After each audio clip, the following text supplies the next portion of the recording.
All right, it's 8:30 a.m. Thursday, February 9th. This is a meeting of the Administration Committee. All members are present. I'd like to call to order and acknowledge that the press and the public have been duly notified of the meeting in accordance with the Freedom of Information Act. No citizens' comments. First thing is to approve the previous meeting minutes. Motion to approve. Second? Okay, any comments or changes? Okay, all those in favor? Aye. All right. Old business is review job description for the short-term rental coordinator position. This is something that we brought up at the last meeting. I think in the packet is a job description. And Desiree, is this something that was put together in combination of looking at other some of the other areas, what they've done? So what we did, we had requested similar job descriptions from the area. The most recent one that was added by a neighboring municipality was Mount Pleasant. So we started off using that as a guide. We also had a meeting with the short-term rental compliance manager or coordinator from Mount Pleasant, and that gave us a little bit more information about, what she does and what she's responsible for, and it helped us craft some of the language that you have in front of you. This is very high level, so I just want us to focus on the essential job functions. Everything else will flow from that. It's pretty standard depending on the grade of the position. I will say, too, that this will could change, and will potentially change depending on the direction that we receive from City Council. Right now, the essential functions do not include anything about managing a cap. If there is a cap to be implemented, that will potentially change the functions of that role. Not dramatically, but it's something that will managing that cap and monitoring that cap will be a main role for that position. So I don't know how you want to, if y'all have any specific questions about what we have put in here, and we can talk it through, or do you want me to go one by one? I don't think that's necessary, but if you want us to do that, we can certainly do that. I wouldn't mind just making a couple of comments. I think this is a great start, and if this is based on some of the Mount Pleasant job description functions, I think it's probably well-grounded. The one thing, just a couple of impressions reading through this, it does look like an entry-level type of position to me, based on the qualifications. We're talking about 1 year of experience. And it seems a little bit light maybe on some of the skill requirements as far as, I don't know, even customer service or what have you. But I'm looking at it from the perspective of who this position is likely to interface with. And we've got this big industry on our island here that's generating, I don't know, between 150 to 200 million, depending on who you talk to. And if this position is going to be interfacing with up to 1,800 people or submissions a year, all levels of individuals, property managers, and corporate stakeholders, maybe we consider having this position up a level or so. I think you've met Jane. And I've talked to her a few times, and some of the other folks that are being hired around the community, and that just appears to be maybe at a little bit of a higher level than a 1 year experienced individual. The other thing I think that might be helpful is to have some basic skill sets in. I think you mentioned data analytics here. Some of the tools and things like even just the basic tools to do that. I think some experience highlighted in those areas would be helpful as well, and I can send you maybe some language on that. A great start. So we got, so this is, what you use Mount Pleasant as a guide. Is this pretty close to what their finished product looks like, or in terms of a job description? We added a handful of Excuse me.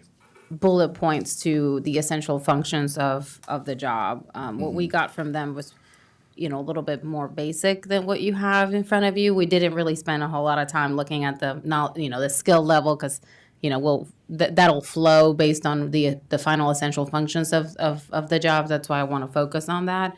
But some of the things that we added was coordinate with enforcement efforts of any non-compliant officers. So we would anticipate or expect this role to be constantly communicating with livability officers and the police department to ensure that enforcement action is taken as necessary.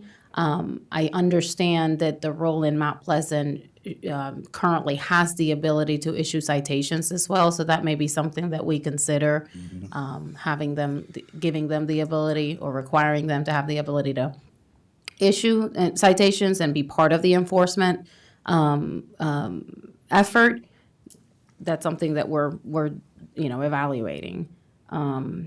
The other thing that we thought would be, and this is something that we need a little bit more time to fully articulate, is the monitoring, reviewing reported local and state accommodation taxes. Currently, our application process requires applicants to include proof that they have an account for state and local accommodation taxes, but there is really no review or confirmation of that. That may be something that I think we can do better at if we have additional resources, having somebody essentially audit some of these reported income, because right now we're operating on an honor system. So that piece, we want to fully understand what that would entail and what kind of resources they would need to be able to do that effectively. But we think that might be something that we would benefit from. So we added that to what we received from our. I do agree with Councilmember Pierce that we really need to look at the best person for this job and maybe even a level up. I mean, depending on what the outcomes of, Desiree, to your point, to what council directs ultimately, how we end up landing on this subject. It may call for someone being in this position that really has maybe a greater depth of experience. So I'm certainly on board with that early on, and I know this is just in the early stages here. One other question I had, I just made a note of it. So do we foresee this position reporting directly to you, Desiree, or does it report to someone under you? I would,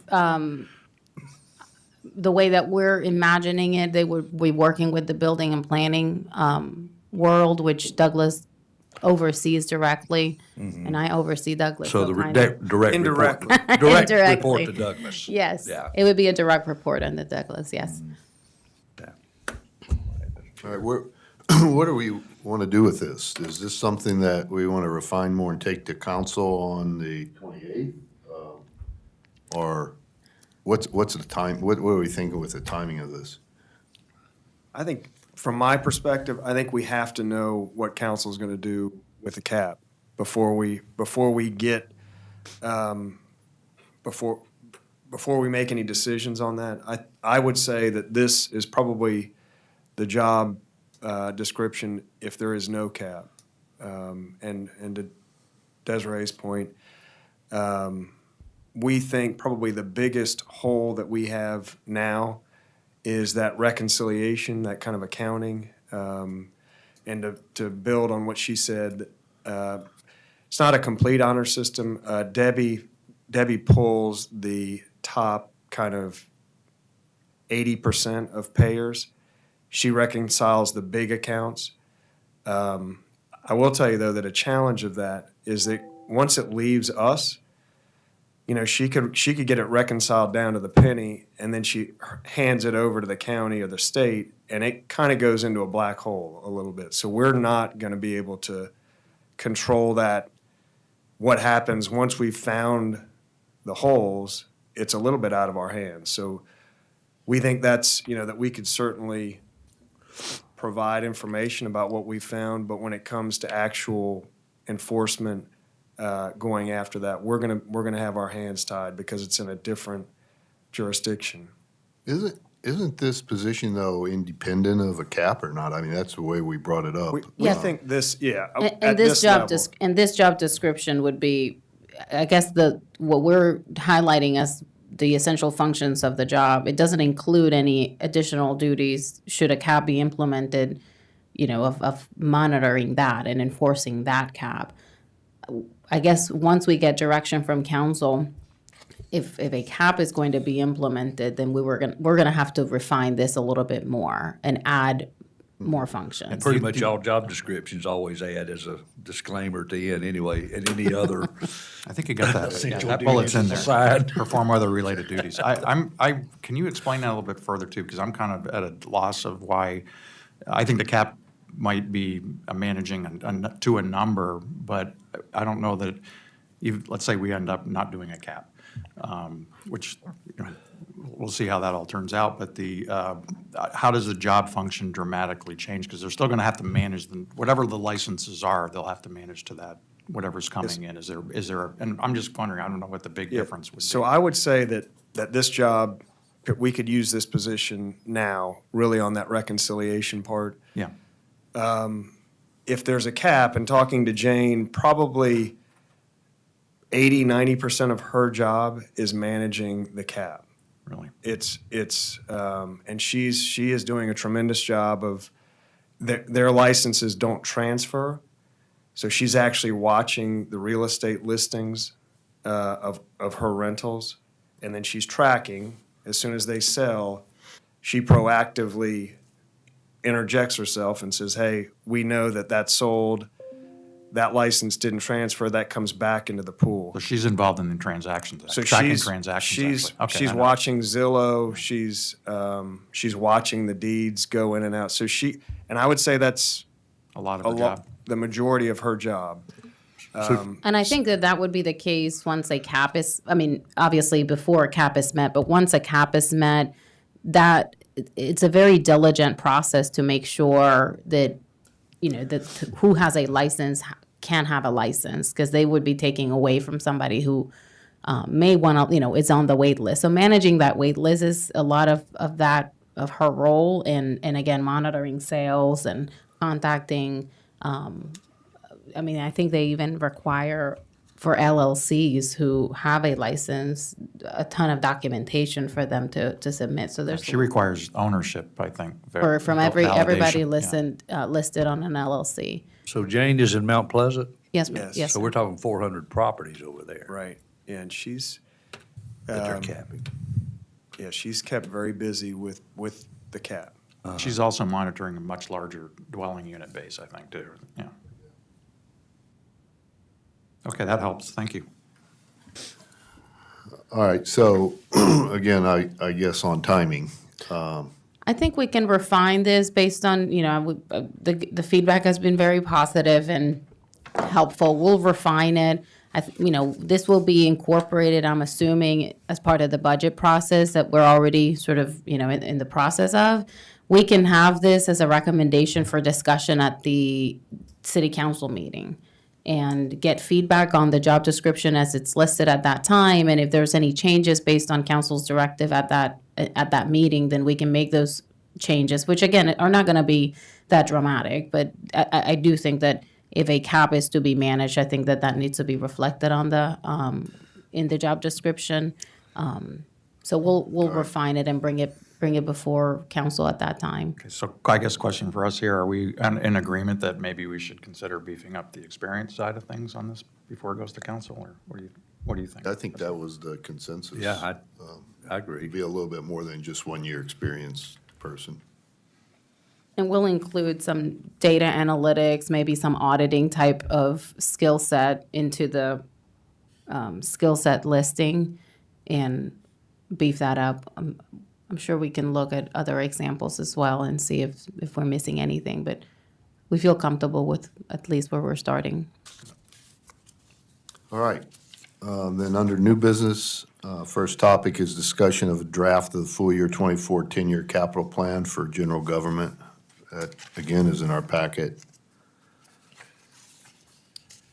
Okay, so I will be just walking you through our 10-year capital plan for general government. This committee typically oversees. First item that we have as a request for FY24 is the replacement of our parking lot fence. That's the fence that you see behind on the left-hand side of City Hall. Is it the left? I mean, right now, but if you're facing City Hall, it's gonna be on your left. We have that listed at 18,000. We also plan, and this was included last year, and we moved it to FY '24, replacing framing and metal doors at City Hall. They're in pretty rough shape, and that's something that we feel like we need to do this year.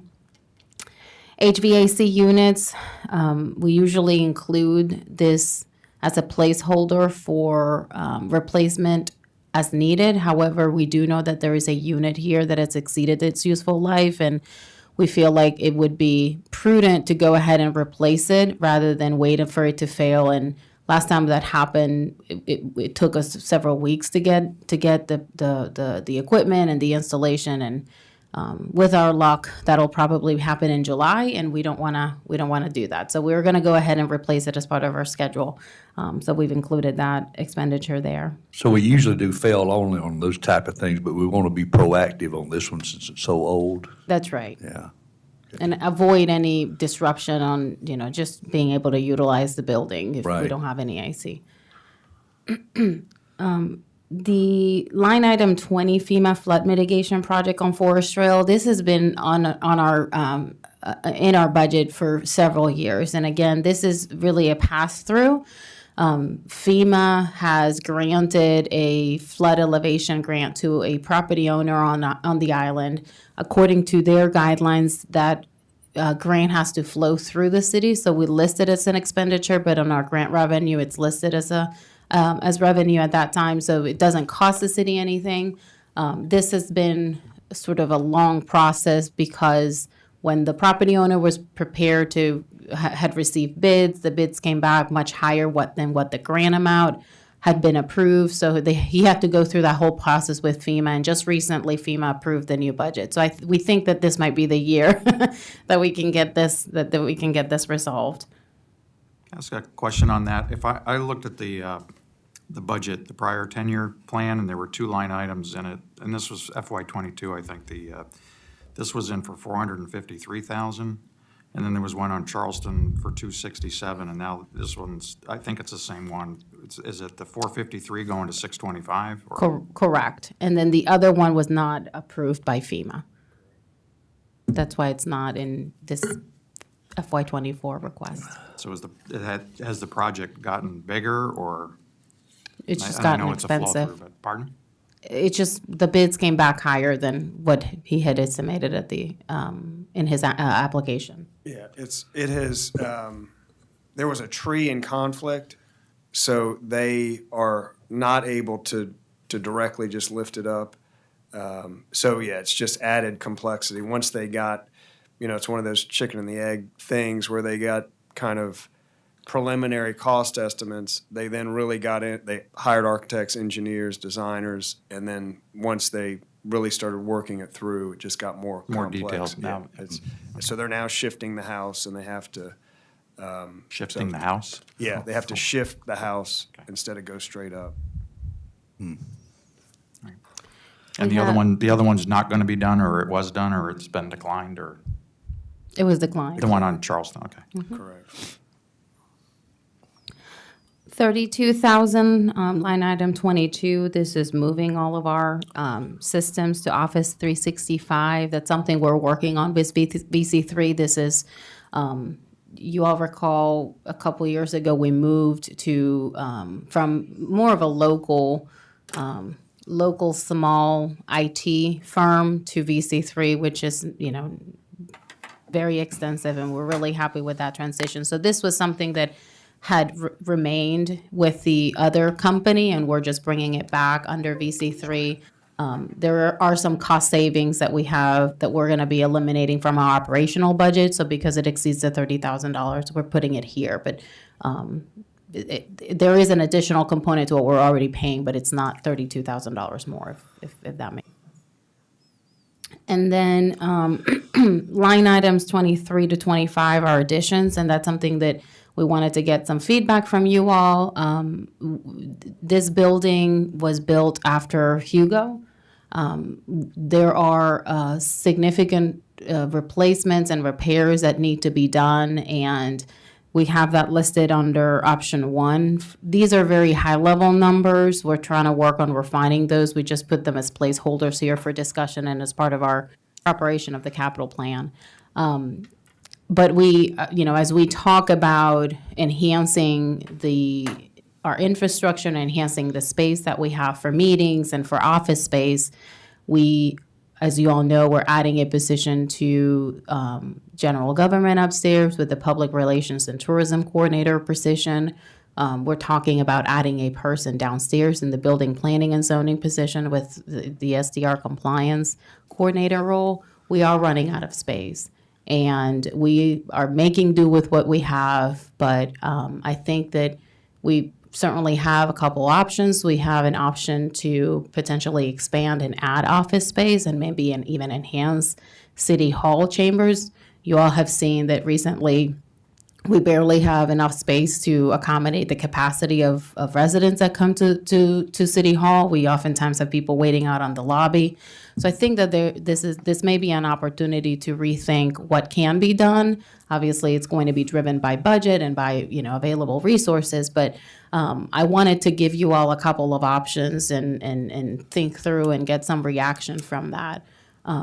We could probably get an engineer or an architect and help us reconfigure our existing space and see if there are any areas that could be used more efficiently and a different configuration that would allow us to accommodate more people.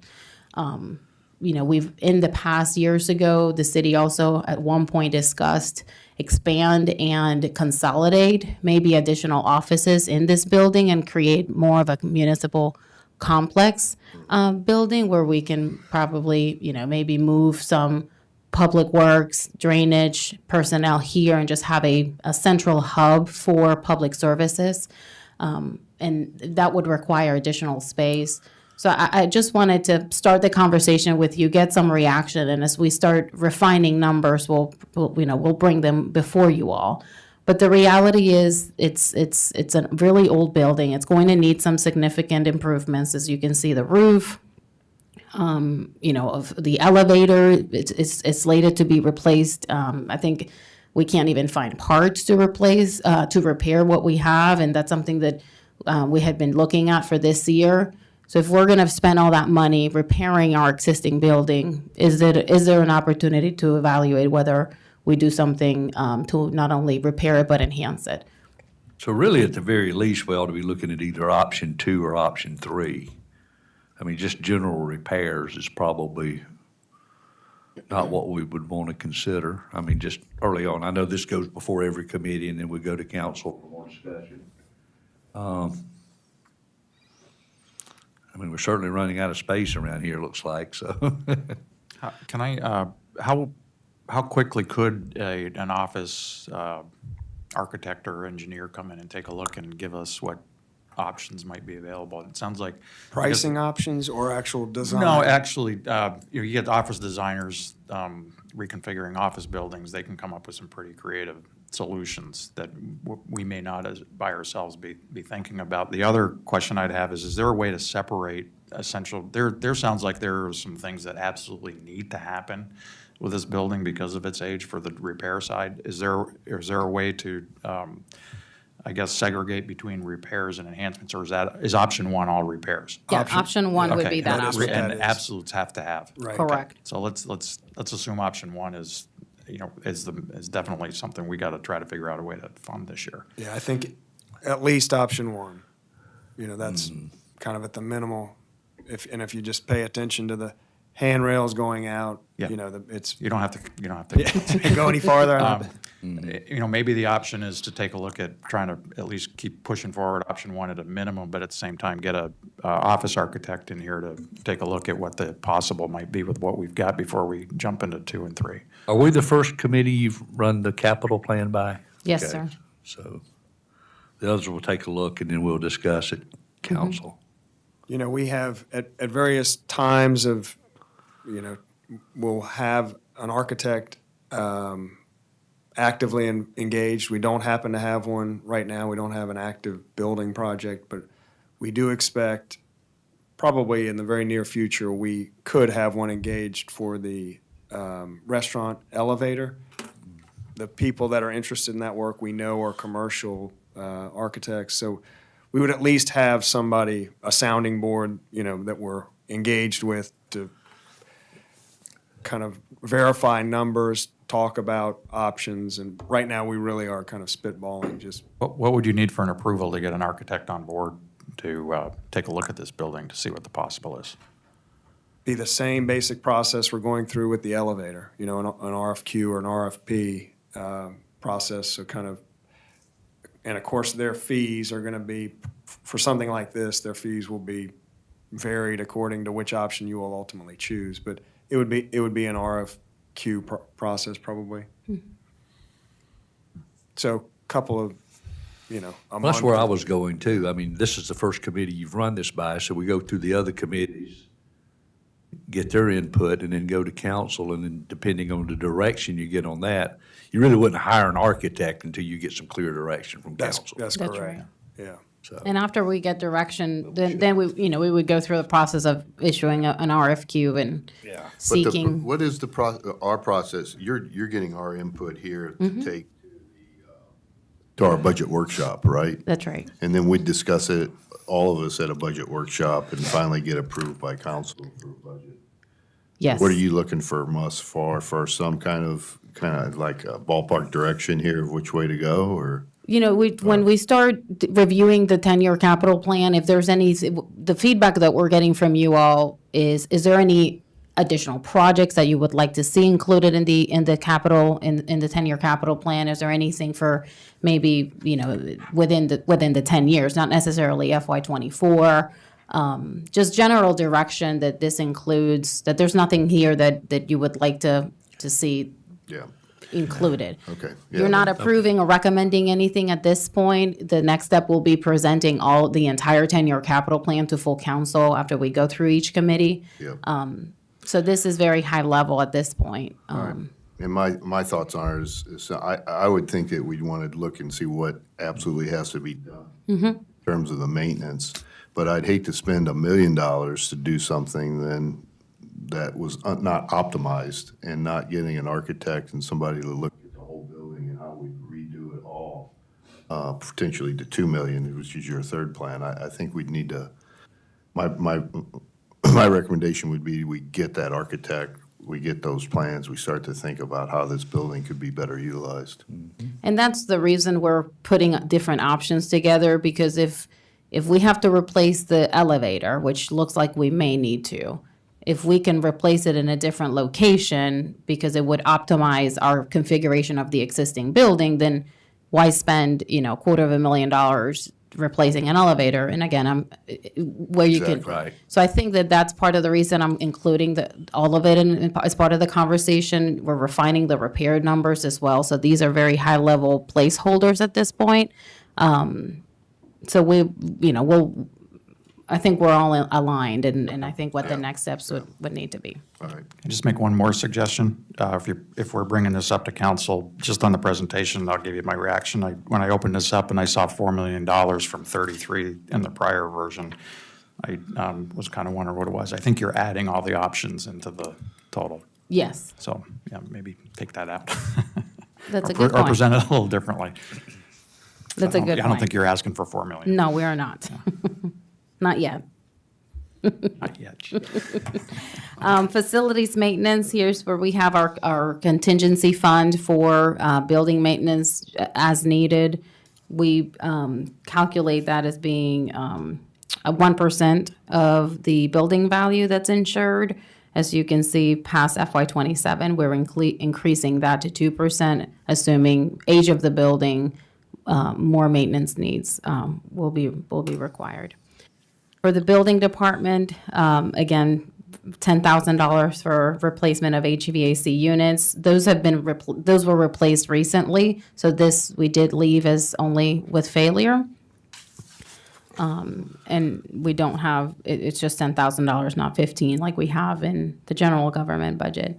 And then half of the 1% of insured value for building maintenance. And I also included, because I thought that you might want to look at our debt service schedule on the third page.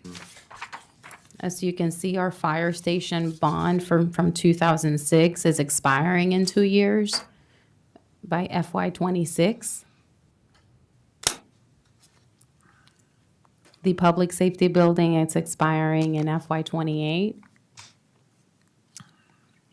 And the most recent ladder truck that was purchased will be expiring in FY '29. So I think in the next 5 years, our debt schedule is going to look really, really good. I mean, it's good now, but we'll have a lot of flexibility for potential capital improvements in the future. If we were to pursue one of these other options, 2 or 3, or 1 or 2, would we seem to have enough capital to self-fund, or would we be going to a debt market? We've been having those conversations. I think our fund balance is pretty strong at this point, and we've been receiving a lot of grant funding that covers, if you recall, we had budgeted money for our drainage project at 41st Avenue. That's going to be fully funded. Dredging is also being funded by a state grant. So I think that we should have funds on hand to do that renovation. Again, it depends on the extent of a renovation or potential expansion if we go that route. But we can evaluate what other options we have. And right now, the interests they're not ideal. So I would prefer to pay with funds on hand if we can. Okay, thank you. You're not going to see those rates. All right. That's all we have. If you have any thoughts or recommendations or projects, initiatives that you would like to see reflected in the 10-year capital plan, let us know, and we'll include it for discussion as we go through the process and the budget. But we'll have more conversation with full council at the budget workshop. All right. Okay. The other item under new business is discussion of legislation introduced in current legislative session of the General Assembly regarding use of A-tax revenue. This is a bill that was introduced. I thought we'd have some conversation here. Desiree, do you want to explain the bill? My understanding was the bill was introduced, and correct me if I'm wrong, but the bill was introduced to be able to use the 30% A-tax money as, there's some confusion whether it's 65 or 30%. But I was told it was the 30% piece as, for some workforce housing as a use of it. So I know that Representative Joe Bustos submitted a bill a couple weeks ago, but his bill would expand the definition of tourism-related expenditures to include workforce housing. But that definition of tourism-related expenditures apply to the balance of the 65%. So that bill, the way it's written today, does not give any additional flexibility on the use of the 30% fund. I know we have had conversations with Representative Bustos and other stakeholders to advocate for potentially an amendment or a new bill that would, speak to, I guess, the concerns that we've been hearing about, and I think council has discussed in the past of wanting to either expand the potential use of the 30% money that it's right now by state law required to be used on publicity and advertising, to include other potential uses, or consider maybe potentially a cap or a ceiling to the expenditure of what that 30%. Right. But the bill that's introduced right now, it would only expand the use of the 65%, which for us, workforce housing doesn't really. No, it doesn't. It doesn't apply to us. But I know that we were asking Representative Bustos to go back and amend that bill to be able to add other flexible uses of that money. Correct. But it has to be the 30% is what we're pushing, and we have to. And there is still some confusion, I think, on whether it's 30 or 65. When I talked to Representative Bustos, he indicated to me it was 30%. So we should get it clarified. Well, we looked at the bill that was introduced, and it specifically talks about Section 4B, which is referring to the additional balance of 65%. And we shared that with our lobbyists, and they agreed that Okay. of our interpretation of what the bill would actually do. I think we should, and this may be something we should bring up at the workshop, council workshop too, to keep in front of us and keep pushing that effort in the General Assembly. The other thing that we should talk about and maybe bring up as part of this is to try to get a one-time budget item pushed through this assembly for some portion of our A-tax funds to be used on a special project. And time would be of the essence with that because the budget process is currently going on. And this is something that we should all think about and maybe even bring up on Monday's workshop, is to discuss what a use of that would be so we can get back with our lobbyists to try to push something through for this session.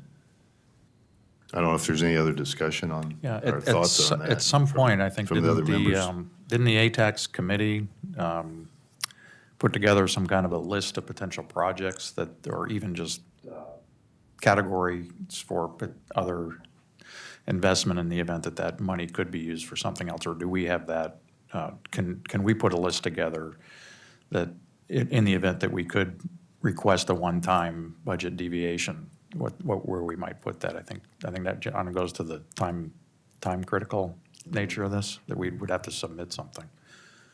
We'll have on the agenda for Monday's workshop, we have a standing item of legislative updates, so I can include some specific, we were planning on talking to you all about what we've been reporting, the additional funding requests that we've been working on with our lobbyists and other 8 state agencies. So we'll include a conversation about current legislation related to the accommodation tax, and particularly the 30%. To your point, Councilmember Pierce, I know that the ATAX committee had their previous 2 meetings. There's been an item on the agenda to discuss with the CVB potential uses of the 30%. I don't think a list or suggestions of specific projects has been generated.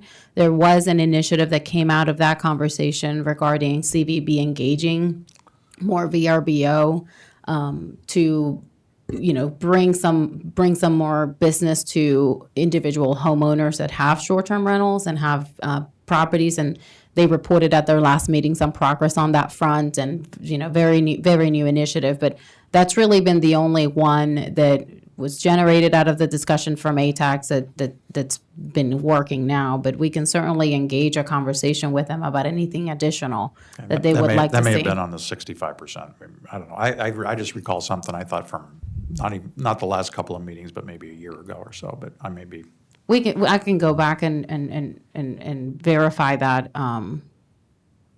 My recollection is there hasn't been a lot coming out of ATAX on any uses like that. I've seen laundry lists that have been posted on social media. I think where we've looked at this whole 30% issue is looking at either capping a rate or a dollar amount, trying to go down that direction with the lobbyists and through the legislature. And I think it's very intriguing if we can get some sort of permission or whatever, however that looks on the 30% to designate that for other various projects.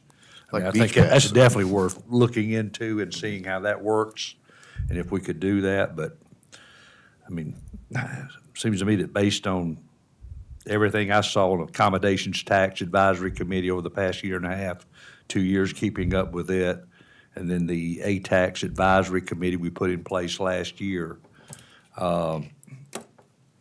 there's not been anything that I would say would jump off the page to me to say, okay, let's do this with that 30%.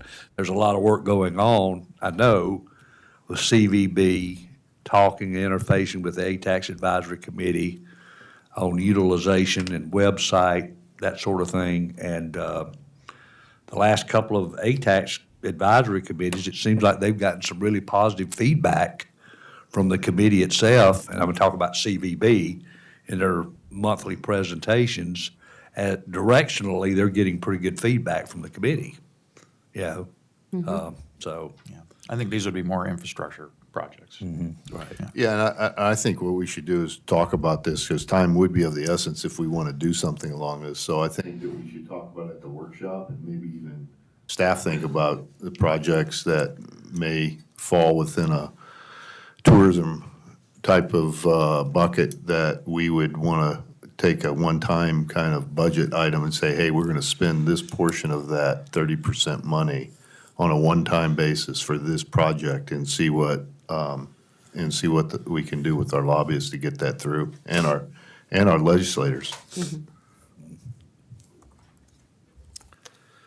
All right, then I guess our next miscellaneous business, our next meeting date, 8:30 on Tuesday, March 7th. Is that good? Works Good for me. Yeah, Okay. that takes us back to that standing meeting that we discussed at the last meeting, which would be the first Tuesday of the month at Yeah. 8:30. All right. All right, is there being no other items? Do I have a motion for adjournment? Motion to adjourn? Second? All those in favor? Aye. Aye. 9/11.